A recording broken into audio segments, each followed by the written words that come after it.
Now, if you have ever travelled through the Tyne Tunnel from the south side, I know I have quite often, you'll know how traffic can bunch up coming in from the A19. So to try and improve the journeys for some of the 55,000 of us who use the tunnel every day, temporary traffic lights are being installed. The project is part of a 2-week scheme starting next week to monitor traffic flow heading towards the northbound carriageway. And if successful, the lights could become a permanent fixture. Phil Smith is the CEO of the TT2 Limited, which operates the Tyne Tunnels, and joins us now. Morning, Phil. Good morning. Thanks for having me on the programme. Thanks for coming on. So what are you doing then? Well, we're hopefully not contributing to the fear and phobias discussion. Like it.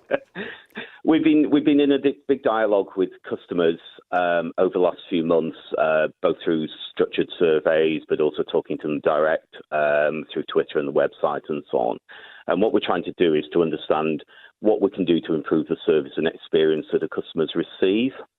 And one of the early and common themes that's come through is as you highlighted, about the congestion at the junction immediately south of the tunnel. So if you're coming from South Tyneside, you'll be aware of the difficulty there is with traffic merging. And what we want to do is understand what the driver behaviours are.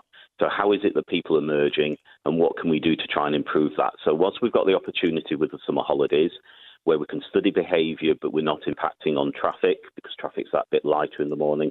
What we want to do is just try some different scenarios and see if we can find a way to improve things, and we can talk with our highways colleagues about putting in an improved solution.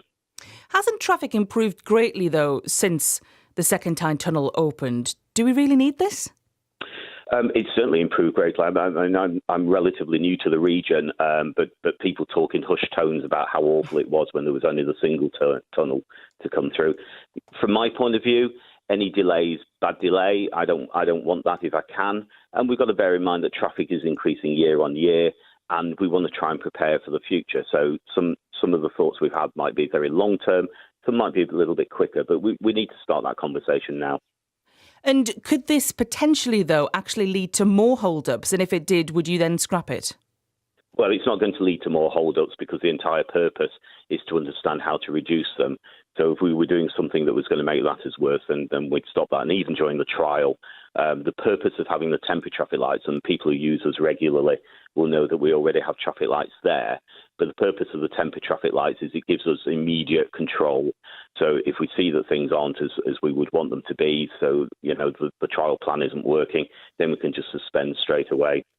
Phil, thank you so much for joining us. Phil Smith there, the CEO of the Tyne Tunnels.